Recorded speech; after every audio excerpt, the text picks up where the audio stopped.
مسیح خدا میں میرے عزیز بھائی اور بہنوں، مقدس یوحنا کی انجیل میں یوں مرقوم ہے، اس کے بعد یسوع نے یہ جانتے ہوئے کہ اب سب باتیں تمام ہو چکی ہیں تاکہ نوشتہ پورا ہو، کہا میں پیاسا ہوں۔ عزیز مومنین، خداوند یسوع مسیح کے صلیبی واقعات پر غور کرنے سے پتہ چلتا ہے کہ اس کی تکلیف اور اذیت کا تو اسی وقت آغاز ہو گیا تھا جب وہ فسح کھانے کے بعد گتسمنی باغ کی طرف روانہ ہوا،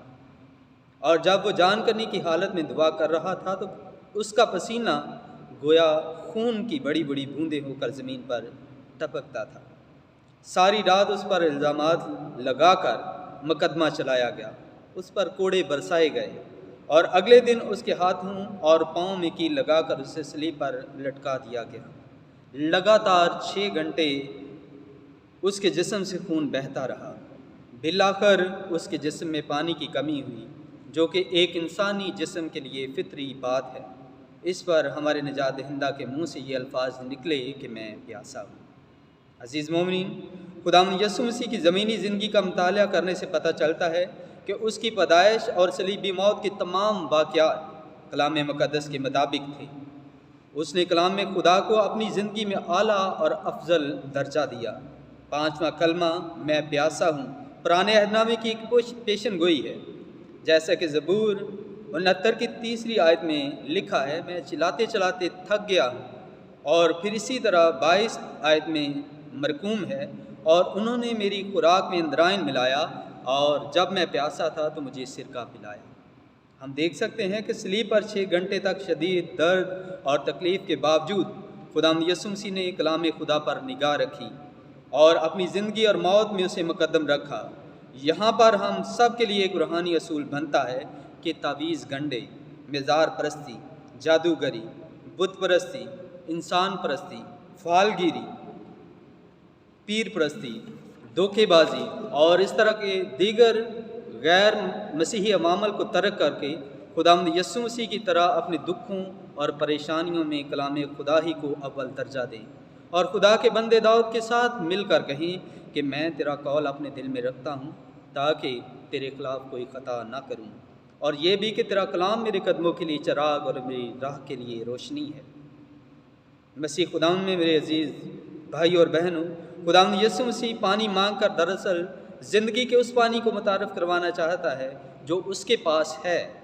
مقدس یوحنا کی انجیل کے 4 باب میں اس نے سامری عورت سے کہا، مجھے پانی پلا۔ سامری عورت نے جواب دیا کہ تو یہودی ہو کر مجھ سامری عورت سے پینے کو کیوں کر مانگتا ہے؟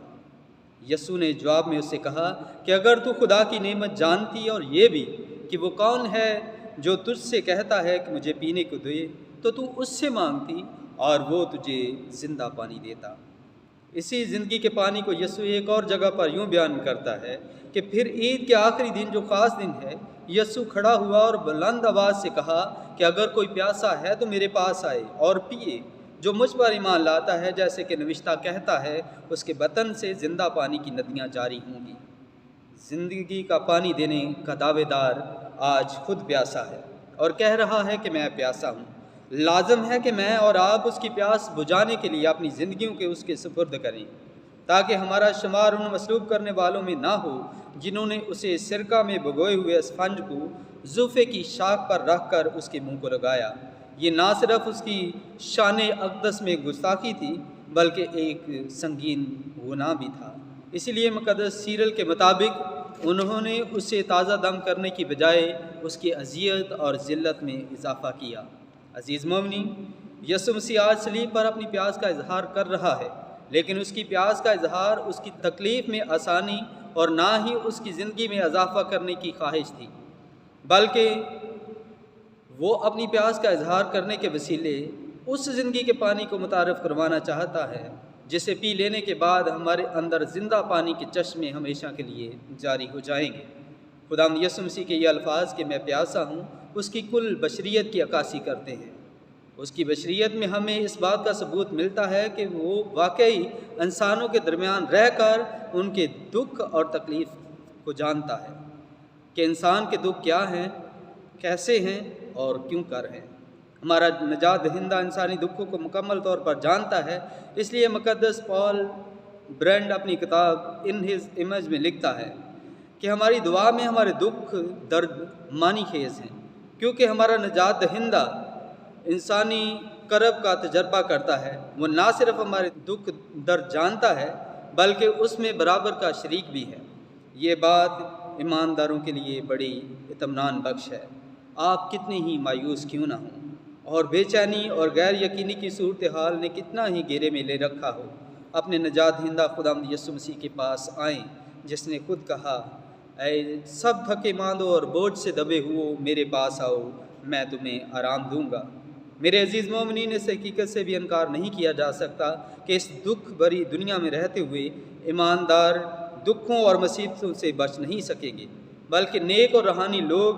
زیادہ دکھ اٹھاتے ہیں۔ جیسے کہ لکھا ہے، یقیناً جتنے مسیح یسوع میں دینداری کے ساتھ زندگی بسر کرنا چاہتے ہیں وہ سب ستم کش ہوں گے، کیونکہ دنیا دار لوگ جب نیک اور راست باز شخص سے ملتے ہیں تو اس کو اپنی خصلت اور روش کے برعکس پا کر اسے ستانے پر اتر آتے ہیں۔ یہی وجہ ہے کہ نبی، رسول اور خدا کے چنیدہ بندے ستائے گئے، اور آخر کار اس بے رحم دنیا نے خدا کے اکلوتے بیٹے ہمارے نجات دہندہ خداوند یسوع مسیح کو بھی بڑی بے رحمی سے صلیب پر لٹکا دیا، یہاں تک کہ جب اس نے کہا کہ میں پیاسا ہوں تو اس کی پیاس کی شدت کے وقت بھی اس کی تصدیق کی گئی اور اسے ٹھٹھوں میں اڑایا گیا۔ عزیز مومنین، بالآخر اس کی موت میرے اور تمام دنیا کے گناہ کے کفارہ کا باعث بن گئی۔ اس لیے ایمانداروں کو مصیبت کی گھڑی میں گھبرانا نہیں چاہیے، بلکہ خدا کے وعدوں پر مضبوط ایمان رکھنا چاہیے، کیونکہ وہ اپنے لوگوں کو ایسا آرام اور سکون دیتا ہے جو دنیا نہیں دے سکتی۔ بطور مسیحی ہمیں اپنے دکھوں میں اس لیے بھی گھبرانا نہیں چاہیے کیونکہ جس طرح خداوند یسوع مسیح نے ہمارے گناہوں کے کفارے کے لیے اذیت برداشت کی اور انتہائی جسمانی دکھ کی حالت میں کہا کہ میں پیاسا ہوں، اور اس کے بعد چھٹے کلمے میں کہا کہ تمام ہوا، جو کہ ایک کامل فتح مندی کی پکار ہے، اسی طرح ہر مسیحی کے دکھ میں بھی ایک فتح مندی پنہا ہے جس کا ہمیں بڑے صبر اور تحمل سے انتظار کرنا ہے۔